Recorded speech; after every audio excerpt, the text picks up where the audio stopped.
Ladies and gentlemen, good day and welcome to the Q1 FY26 earnings call of MIDHANI, hosted by ICICI Securities Limited. As a reminder, all participant lines will be in the listen-only mode, and there will be an opportunity for you to ask questions once the presentation concludes. Should you need assistance during the conference call, please signal an operator by pressing star and 0 on your touch-tone phones. Please note that this conference is being recorded.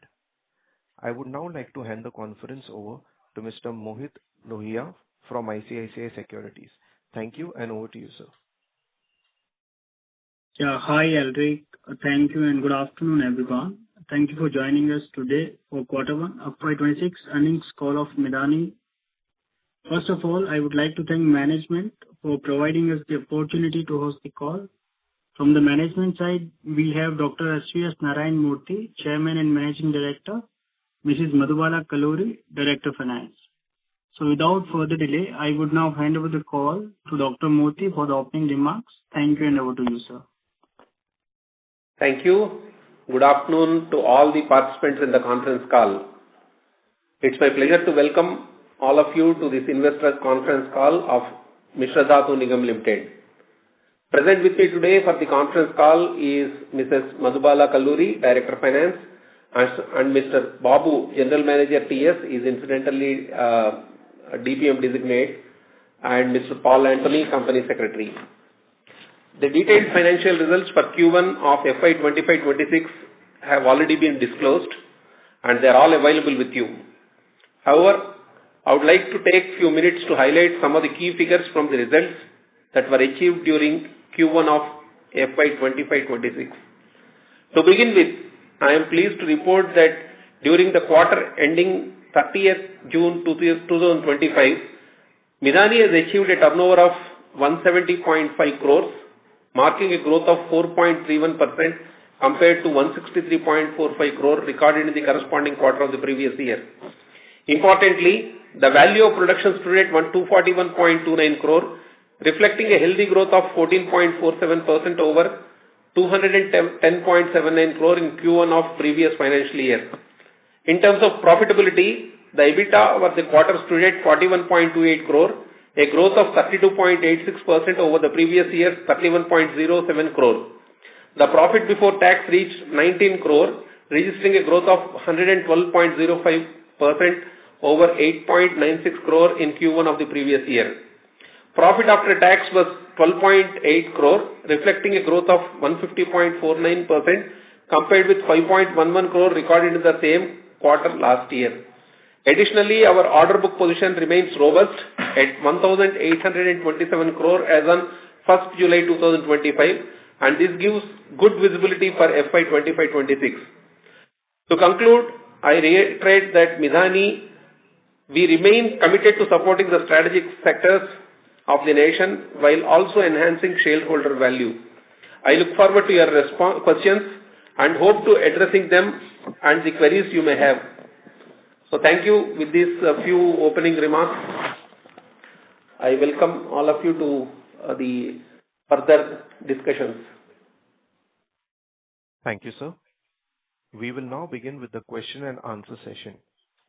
Anyone who wishes to ask a question may press star and 1 on their touch-tone telephone.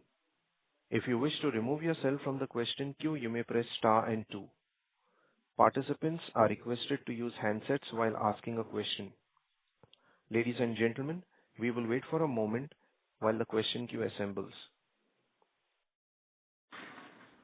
The first question comes from the line of Amit Dixit from Goldman Sachs. Please go ahead. Yeah, hi. Good afternoon, everyone, and thanks for the opportunity. A few questions from my side, sir. The first one is regarding the utilization of your titanium mill. So, as I understand, recently, I think a couple of quarters back, we commissioned 500 ton per annum mill.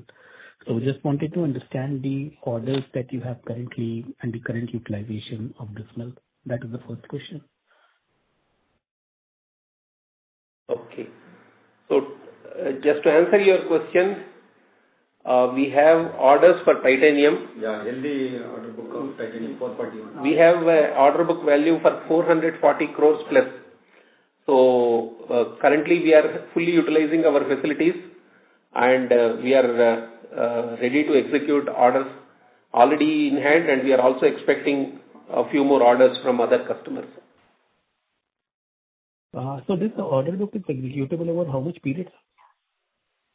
It is about 1.5 months, 1.5 years, 1.5 years. Got it, sir. Got it. The second question is on essentially if I look at this is a wider strategic question. So if you look at the Government of India's endeavor, and just taking the cue from the Prime Minister's speech on Independence Day, wherein he said that the domestic fighter jet should have domestic engines. So what kind of opportunity we see for MIDHANI in this respect, given the fact that we have already been developing few components for Kaveri and indigenizing the other components also for engines. So if you can give a wider strategic framework that how we are collaborating for maybe development of engine for Mark II and maybe for AMCA if anything has started. So that would be very helpful, sir. Okay. So thank you for this question. Actually, any fighter jet program or any aero engine program, basically it uses three kinds of strategic materials. So it uses very high strength steels, some precipitate hardenable steels, very ultra high strength steels in fact, and it uses extensively superalloys because the temperatures that go during operation will demand the utilization of superalloys, and of course titanium alloys because of its superior specific strength to density ratio. So keeping in view of these three things, these are the three main materials for MIDHANI. We are very strong in all these things, and as you mentioned in Kaveri engine program also, MIDHANI was closely associated with GTRE, and we have developed a number of grades and successfully qualified, type tested, and they have been used. Now coming to the future one, the question regarding AMCA, we are really expecting orders. Already we are having good number of orders from HAL, and we expect a significant number of orders for these upcoming projects also. Got it, sir. The third question is essentially if I look at the margins, they have improved. I mean, they were at one point in time, they went all the way down to 14%. But now we are seeing a trajectory where margins are between 22%. The only thing lagging is revenue growth, which remains quite, subdued in single digits, I would say, for this quarter. So just two key points here. One is that on revenue, what kind of growth can we expect this year? And margins, is this 20 to 25% odd range sustainable? Yeah.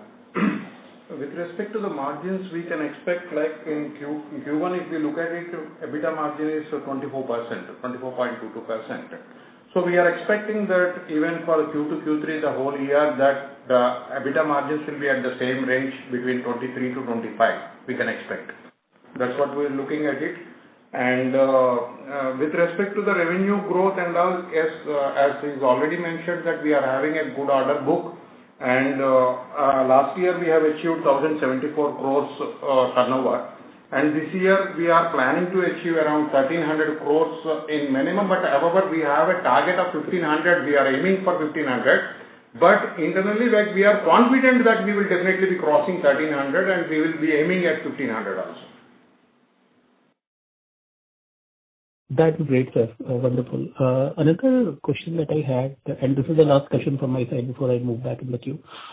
So it is on the order book itself. So if you can break this into various segments, how much it is from defense, how much it is from railways, etc., that would be very helpful. Space also. We'll let it. Okay, percentage you are looking for, or? Sir, anything will do. I mean, if you go ahead percentage, I can convert it to numbers. That's fine. You can tell numbers, no issue. Yeah, our division. Out of 1827 is the order book. On that, the aero is 761 crores.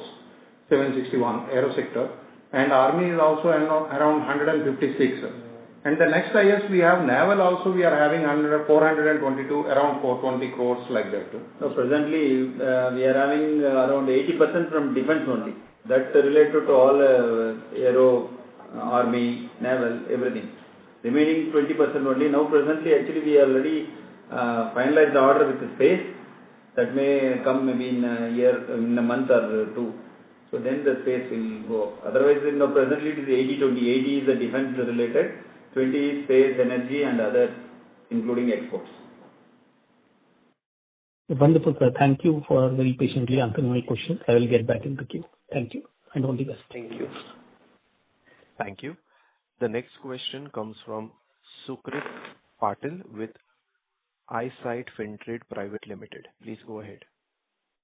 Good afternoon to the MIDHANI team. I have two questions. First for Mr. Murthy, and the second is for Mrs.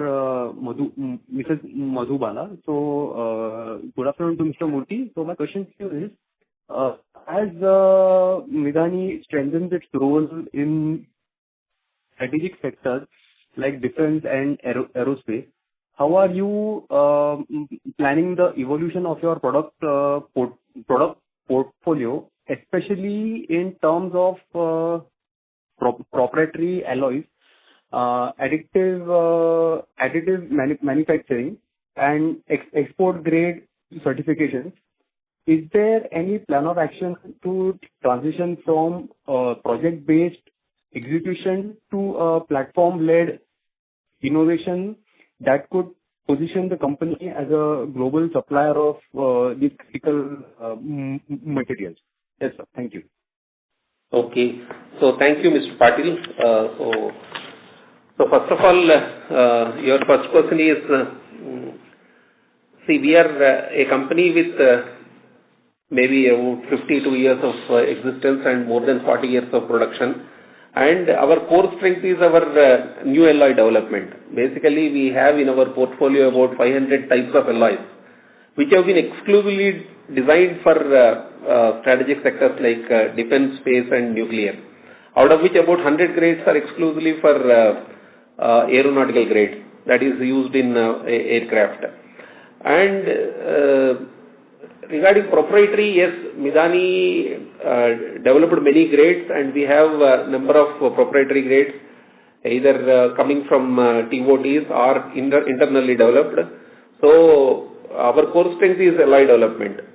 With respect to your additive manufacturing question, yes, we have idea of entering it. In fact, we wanted to go for powder manufacturing. So already we are in the process of establishing powder manufacturing facility, because AM is coming up in a big way, and we expect some of the powders, many of the powders are imported, strategic alloy powders. Some powders are available, but still country imports large quantities of powders, because AM within the country is also growing up significantly. So visualizing this about a year or so back, we have already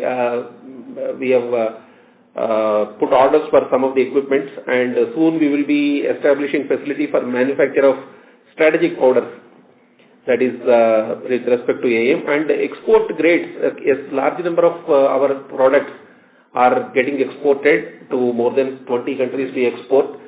And your question on project-based to platform-based, see, currently majority of the products our customers are our strategic departments of space, defense and nuclear, and they, depending on the project approvals, they give us orders. And platform-based, okay, it depends on their priorities. Okay, so we are ready to work on any mode. We are ready to take up any kind of challenging work. So we are looking forward whenever there is a new platform that is going to be introduced, or any new project that get approval, we are ready to work with the stakeholders and develop new grades or existing grades we are ready to supply. So MIDHANI is fully prepared, and our core strength will be utilized in satisfying the needs of all our customers. Okay, great. Thank you very much. My second question is to Mrs. Madhubala. Is ma'am on? Yeah, please go ahead. She is here. Yeah. Yeah. Okay. So I just want to understand from a finance point of view, how do you internally prioritize capital between capacity expansion, R&D, and certification-led market access? Is there any framework that balances near-term execution with long-term global competitiveness? I just want to understand your point of view in this. The question is relating to how to differentiate between capex, long-term and short-term. We have plans for day-to-day things. We are going with our internal resources. In case of long-term relating to company goals also, we have major projects which we are evaluating with detailed analysis, and based on the market potential and the demand for the products, we are going ahead with on case-to-case basis after thorough review of projects. Okay, fine. Thank you very much for your guidance. Thank you. The next question comes from Dipen Vakil from Phillip Capital. Please go ahead. Thank you for the opportunity, sir. So, on looking at your order book, so we are seeing that we have a current order book of close to 1,800 crores, and this year we are targeting some 1,300 crores. So, which implies that majority of our order book would be depleted in this year. So, can you give us some thoughts in terms of what are the new orders expected in this year, specifically from the domestic side?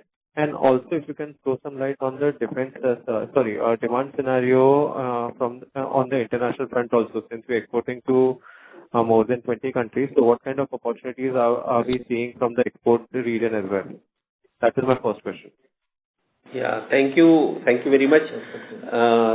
The expected order, what is the order in hand? 1827 crores. We are expecting in Q2 orders worth of 701 crores already, where we are under different stages of negotiations and all. So we are expecting in Q2 about 700 crores of orders.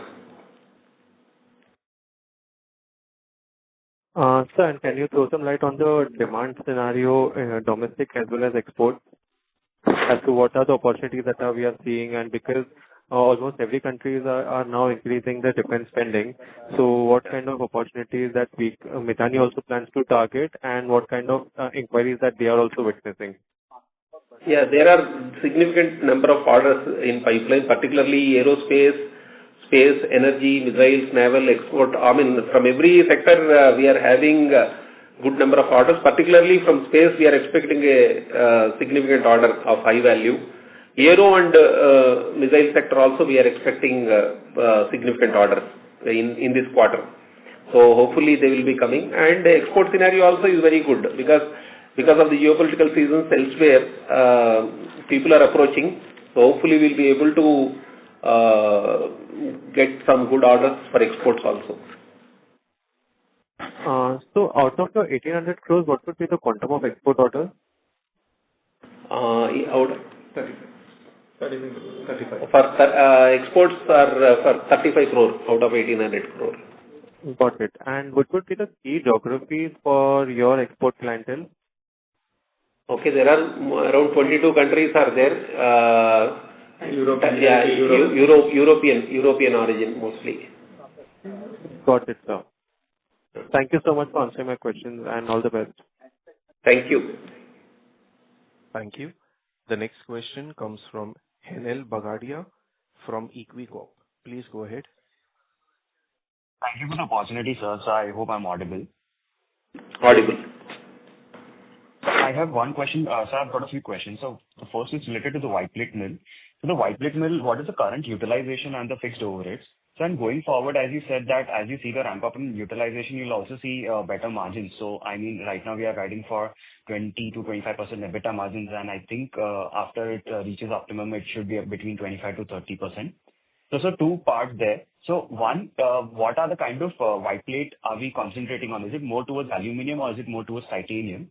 So and what is the competitive scenario there? Because globally, China is the largest in aluminum and it's very price competitive there, but titanium is more strategic.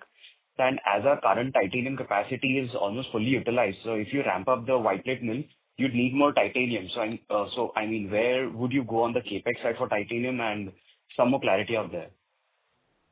Okay, thank you, Mr. Bagadia. It's a good question. Actually, our current WPM utilization is about 40%. Okay, so there is a good spare capacity. We are in discussion with many of our customers to convert some of the products into plates, because one unique thing about our Y plate mill is this is one mill having a width up to 3.2 meters, and we can roll very hard steels like margin steel. Not only that, we have recently started using it for rolling of super alloys and titanium alloys. So certainly it has got some place where it can take more load. With respect to aluminium, it is not in the main portfolio of MIDHANI, but there have been inquiries from many people who are looking for using our white plate mill, and we are also keen on taking up because of our spare capacity. So if something works out in the near future, we'll also be reporting some rolling of aluminium. But definitely we are looking at titanium and superalloy plates wherever possible. We are interested to take up, and we are taking up also currently. So on the titanium part, since we are, at optimum utilization already, so you would have to do more capex on the capacity side. So any clarity there as to when you plan to allocate funds and when the new titanium blast furnace will be operational? No, already we have. We have already invested in titanium. We have established titanium processing facility. A dedicated titanium vacuum arc remelting facility has been established with 50 crore investment. And yes, we are already fully utilizing our titanium side. We have orders in hand as well as we are fully utilizing it. So for future orders of and further utilization of capacity, you'll need more titanium capacity. So would you import it or would you source it in-house? No, we don't import. Everything is, you mean raw materials or you mean what? No, the titanium ingots. No, we don't import. We make from raw materials, we melt the alloy, and we supply to different customers in different formats, plates, sheets, and bar product, as well as even up to wires we can make it of different sizes. So we don't import. We have been making, and we make these titanium products in-house within MIDHANI. Okay. So secondly, on the aeros engines and the aerospace side, so we developed a new alloy about 2 quarters back, the 718 nickel alloy. So right now there has been a lot of traction in the aero engine and the aerospace market. So there have been good order built up for CFN, GE, Pratt & Whitney and Rolls-Royce, the 4 main companies. And we are empaneled on all 4 companies as a supply chain partner. So what is our rank on their supply? Because it's about a 2 or 3, it's a 3 or a 4 player market in terms of vendor sourcing. So what rank do we have there? And how is the orders shaping up from these companies? So also a connected question is on the MRO side. So Safran's Hyderabad MRO is just going to get completed by this year end. So are you empaneled also with Safran in terms of supply? Because this happens to be for, the LEAP engine, as well as they might extend it to the Rafale aero engine MRO supplies too.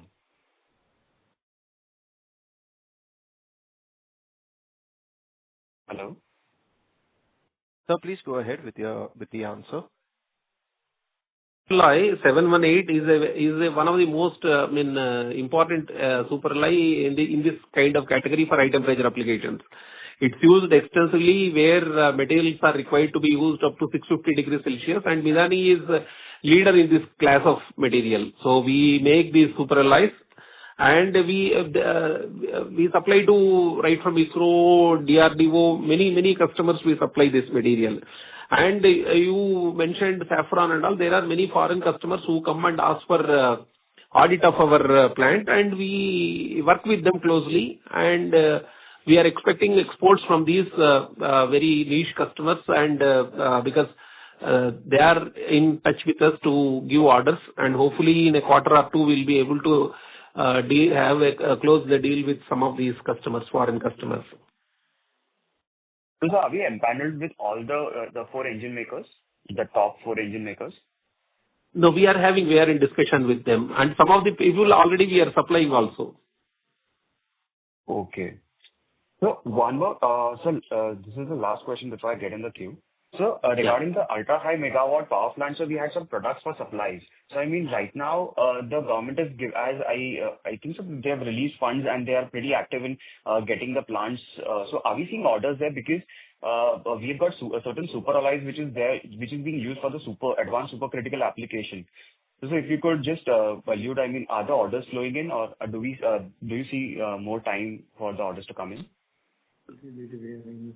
See, with respect to ultra high temperature UHSC, we have developed one alloy, actually one named Indian high temperature alloy. We have already developed in collaboration with NFC, IGCAR, Kalpakam and NTPC. And we have already developed some few products for this particular thing. It is called 740H. So technologically we are ready. We are expecting order any time. Is it similar to the alloy that IIT Bombay has recently developed and they're claiming 50% efficiency on the boiler side? Or is IIT having a different product and we have a different product? No, I do not know the alloy you are talking about, but this we are working with our UHSC people, and these are the products that are going to be used. There may be many new developments of improved efficiency and all, but this being a very important thing, we already have discussion with Indira Gandhi Center and Nuclear Fuel Complex for extrusion. So we have already developed these materials for that, which has been frozen in the design, and we hope to get orders in soon from them. Just a clarification. So I'm on the ultra high megawatt power, could you please rejoin the queue for more questions? This is just a clarification with respect to what Sir said. So regarding the clarification, is these products just used in the advanced super high critical boilers, or is it also used in the other boilers that goes into it? Because I mean, the overall boiler as a portfolio is about 30 to 35% of the power project cost. So I was just trying to estimate the kind of bill of material we will supply to the BAIL and other vendors, which in turn will supply it to the power projects. Yes, these are exclusively for ultra high temperature, ultra supercritical project, and these are very niche application. I mean, niche products. Okay, demanding very high specifications, and these specifically go into this. Whatever I mentioned. Thank you. The next question comes from the line of Abhishek Jain from Alpha Accurate. Please go ahead. Thanks for the opportunity and congrats for a strong set of numbers, sir. As you mentioned that you are confident of around 30. Abhishek, could you please speak on the handset mode? You're not quite audible. Are you able to hear me now? Yes, please go ahead. Yeah. So, sir, as you mentioned that you are confident of around 1,300 crores revenue in this year, and you will try for 1,500 crores kind of the number. That means in the coming quarter, revenue could be 375 to 380 crores. So, just wanted to understand how would be the quarterly progress in the turnover and the order book. Or most of the orders will be executed in the second half only. Yeah. So, see, already we are having 1827 crore worth of orders. We are expecting around 701 crore of orders in Q2. So, put together, we are having enough orders in hand. So, we are having all the facilities running. We should be able to make it. So, we are confident as on today. We have no other issues with respect to meeting the demands of the customers with respect to time schedules. So how will be the executions? So most of the executions will be in the second half only, or it will start to ramp up from the second quarter onwards? No, it will be staggered. No, it's see, deliveries are, alloy making is a time-taking thing. Depending on the product, we have to melt and do the downstream operations. So sometimes it takes longer time. Like for example, you have sheet products and tube products, wire products. It will take longer time compared to bar products. So it depends on the product shape, basically, on how long it will take, and it will be staggered up to Q4. Okay. And in this quarter, the gross margin expansion was significant. Is it because of the change in the margin versus scrap composition, or fall in the raw materials prices? Yeah, there are multiple ways. Definitely, there is efficiency in the raw material cost. The raw material cost has reduced. And also, as we discussed, the production has increased. See, when the production has increased, obviously the overheads, the burden per ton, but the burden per the unit will come down, right? So that is how, that is one factor. And the second is that raw material utilization, even the prices also when compared with the previous, last year's Q1, the prices have come down, raw material prices. So the last year we are actually, it's at very high rate. So that is also second component. And also on top of it that as we are already mentioning always that we are now using virgin and scrap mix wherever there is a possibility and of course with the confirmation from the customers. So that is also giving us some savings with respect to the raw material cost. So these are the things which are contributing for the good margins when compared to the previous Q1. Yeah. So as you always carry the inventory, so are any plans for the You're not audible at all. Your audio is not clear. Is that improvement? No, you're not. Your voice is breaking. Are you able to hear me now? Yeah. So my question was on the scrap inventory. So are you exploring any plans for dedicated scrap processing or recycling plant to improve efficiency? I'm sorry, actually your voice is again breaking. We are not able to take.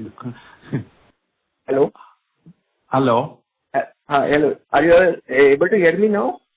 Is it fine? Sometimes, yes. Again, otherwise, again, after you start, then the voice is breaking. Okay. Sir, my question was on high scrap inventory. So just wanted to understand, are you exploring any plans for dedicated scrap processing or recycling plant to improve cost efficiency? No, presently the whatever means that's what the returns generated in-house, those things we have a method of segregating, means again alloy wise, grade wise, and we able to make use it.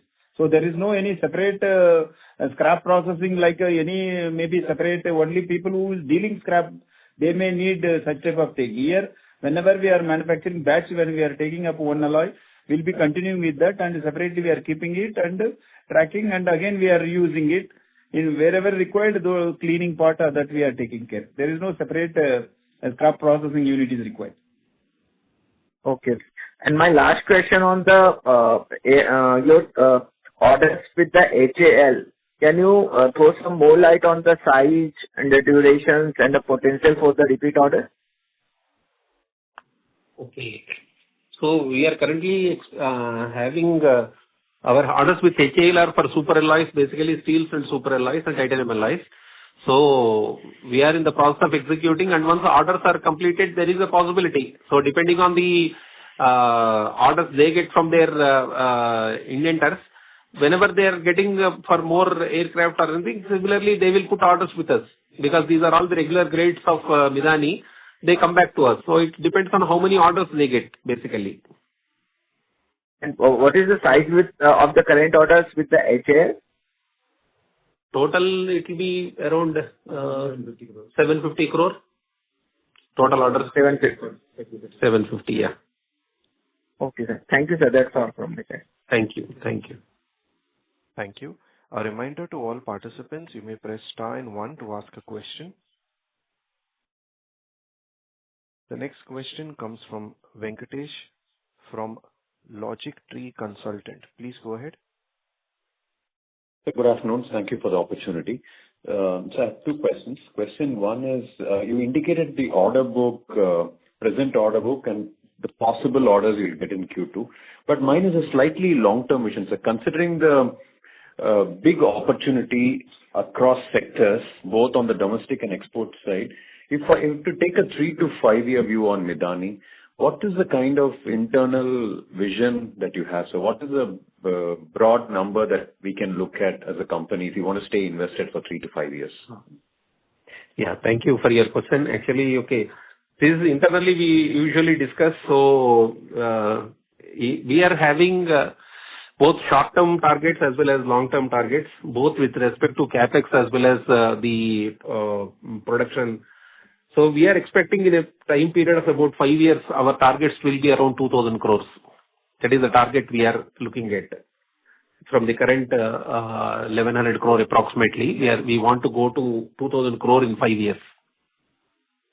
2,000 crore top line in 5 years. Don't you think, is that not, considering the kind of opportunity you have, sir, is that not a very ambitious number, or is a very low number, isn't it, sir? Would you say that?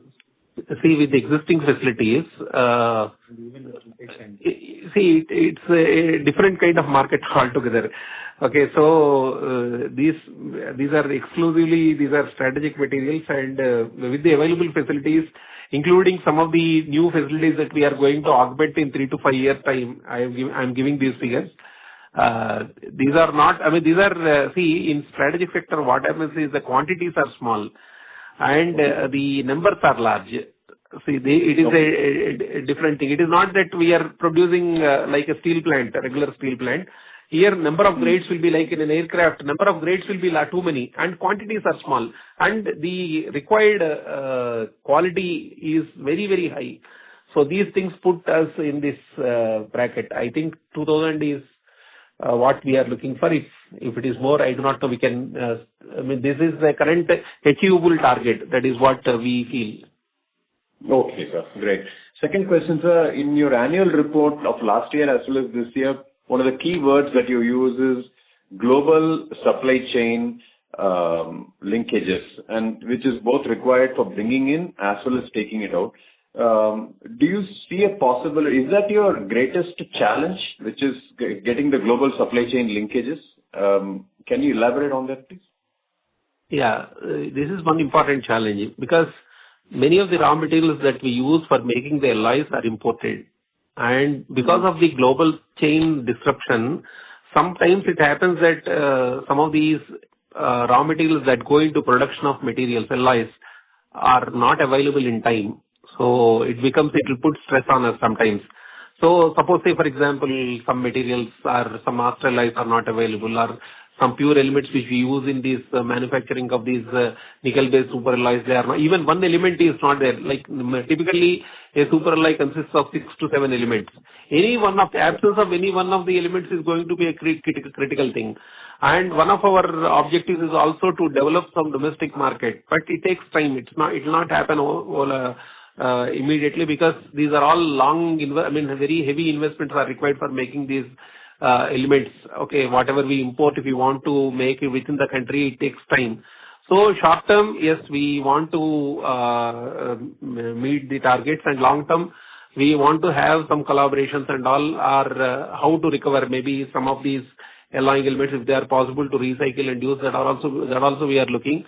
So supply chain is a very, very important thing in our type of production, where we depend on external countries for resources.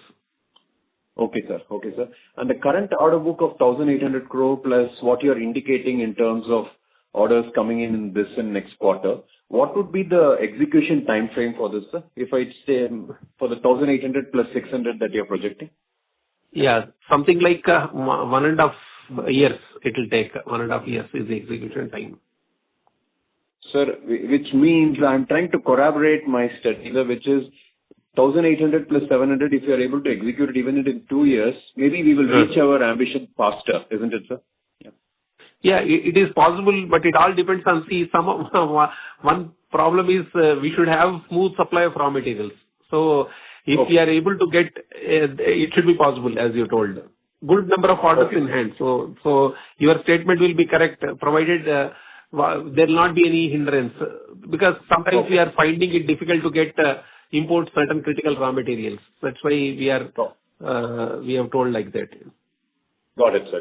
Now, one last question, sir. The previous MD, Mr. Jha, had pointed out in one of the con calls saying that the potential for MIDHANI's use in our country, MIDHANI's role in our country is so huge across so many programs that India needs 5 MIDHANIs. That's the kind of capacity that was needed. Can you take it forward, sir? Do you think that is the kind of potential that we foresee for the next 5-10 years, sir? Yeah. My predecessor is 100% true. His words are absolute. See, the thing is, even today, if you look at the EXIM data, there are steel superalloys and titanium alloys are imported around 8,000 crores worth of these steels which are in the portfolio of MIDHANI are being imported every year. So just when he told this, I think probably this is what was in his mind. If you keep it, 5 MIDHANIs means 5 into maybe 1100 crore, it is even less than, even we cannot meet. So there are large number of these grades are getting imported because due to multiple reasons. So absolutely is correct. Yes, we need to strengthen, we need to expand, we need to become big, we need to cater, and already Government of India's idea is to have everything done within the country under Atmanirbhar. So we are sure that we are going to expand in due course of time, and that is why we gave in about 5 years we are going to do at least 2,000 crores. We should be able to make it, and the materials, whatever we are supplying, these strategic materials are required more and more in numbers, because the kind of things, the many orders are there from defense. So it is expanding overall. The kind of products that MIDHANI is making is expanding, and country needs more such companies. Yes. Excellent, sir. Thank you so much, sir. In fact, me and my friends went through some parliamentary notes also, and your company is being mentioned as the company of strategic national importance. There's a lot of people talking about it. I wish you the best. Thank you so much. Thank you. Thank you. The next question comes from the line of Amit Dixit from Goldman Sachs. Please go ahead. Thanks for the follow-up. Amit, you're not audible. You're not quite clear. Is it better now? Yes, please. Hello. So just a follow-up from my side. The first one is on the Rohtak armor factory. If you can mention the capacity utilization there, and what kind of revenue can we expect from this facility in next couple of years.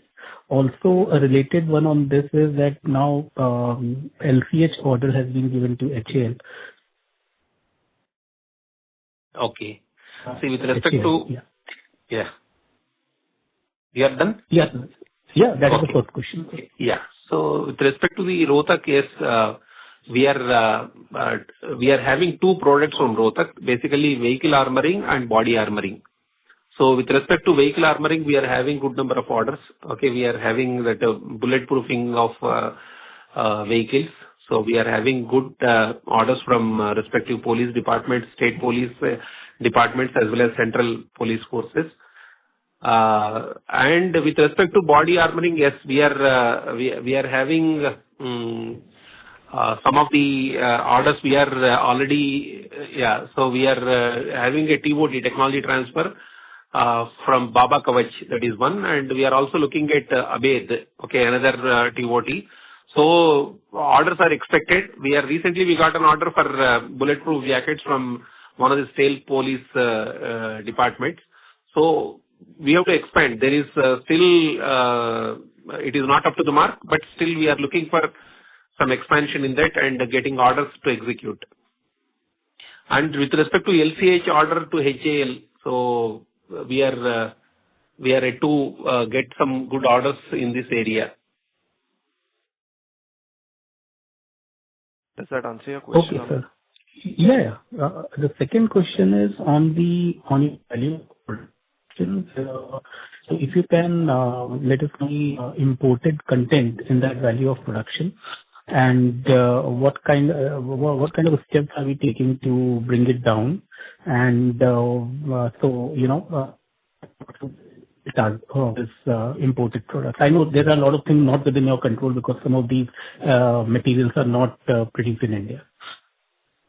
Yeah, it all depends on the end user has to give us the opportunity to work on that, because many of these products that are imported are all in the portfolio of MIDHANI. So whether it is steel, superalloy or titanium alloy. So it depends on their timelines and what are their promises to their customers. So accordingly, we are expecting some orders. We are yet to get any feedback from them. Okay, sir. Thank you so much, and all the best. Thank you. Thank you. The next question comes from the line of Dipen Vakil from Phillip Capital. Please go ahead.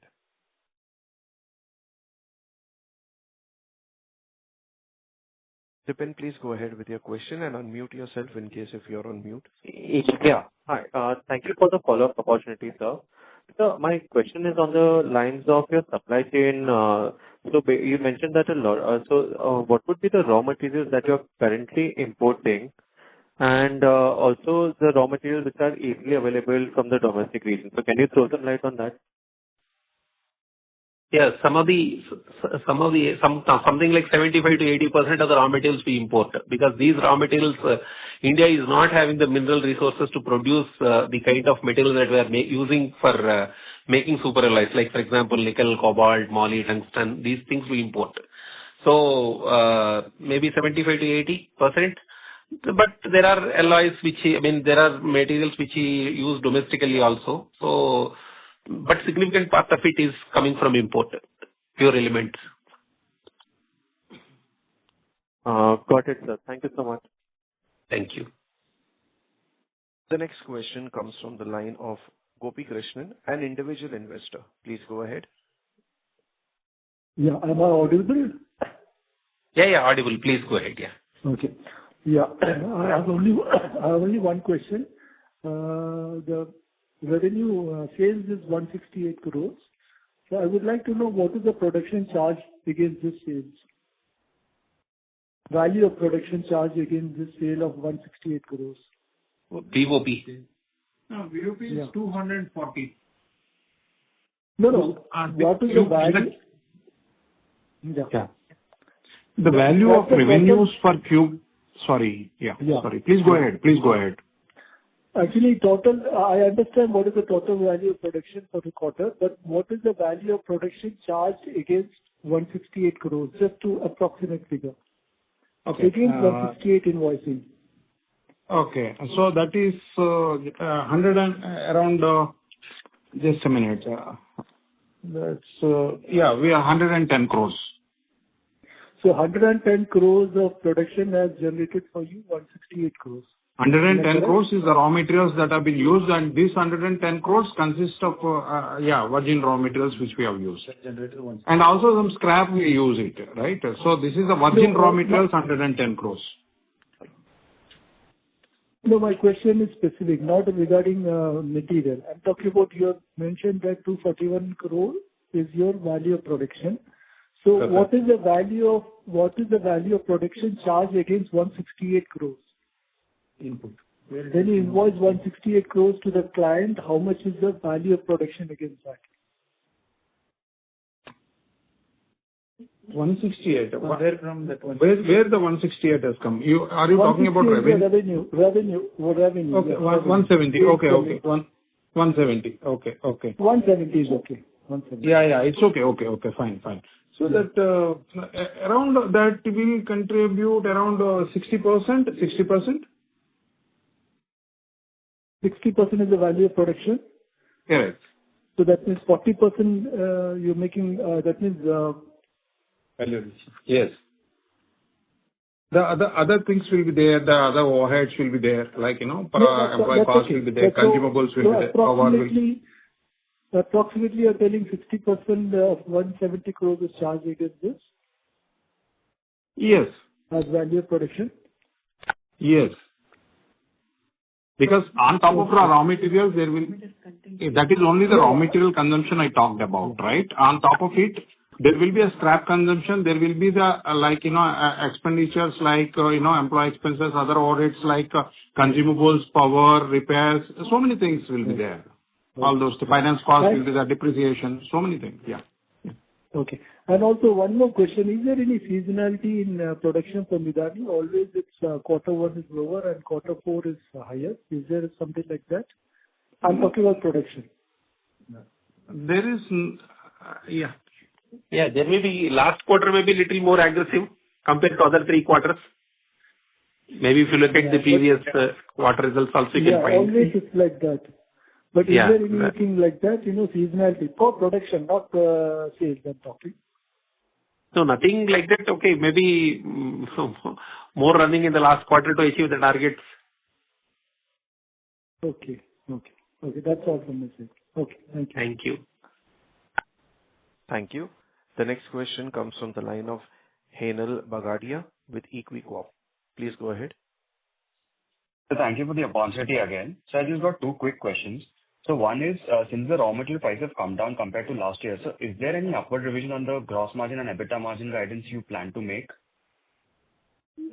That's what is already reflected. That is, if we look at it, the last year, the EBITDA margins are only, 19% Q1, if you look at it, because 31 crores EBITDA and 163 crores, the EBITDA margin is 19. So that's 24 crores is Q1 of the current financial year, right? And also it has the same impact, cascade impact on the PBT. Last year it was 5.48 and it is 11.14 of the revenue. Same is the case of the PAT. So that is what is resulted. The savings it has contributed it.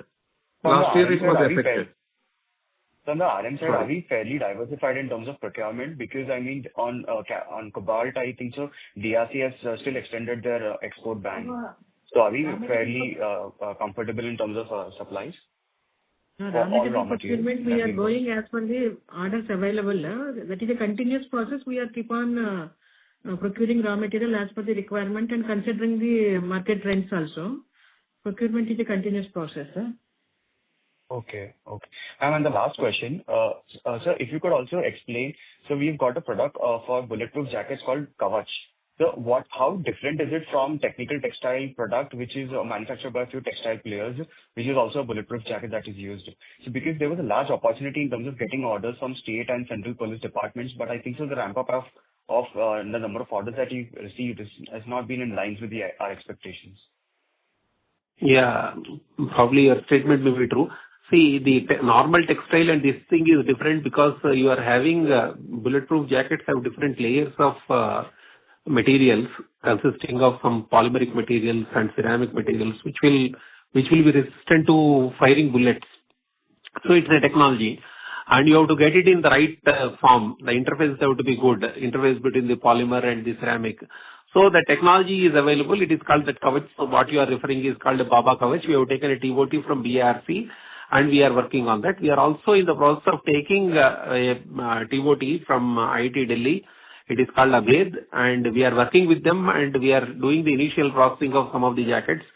And these are for higher Stenag levels. That is more intense bullets also can be stopped.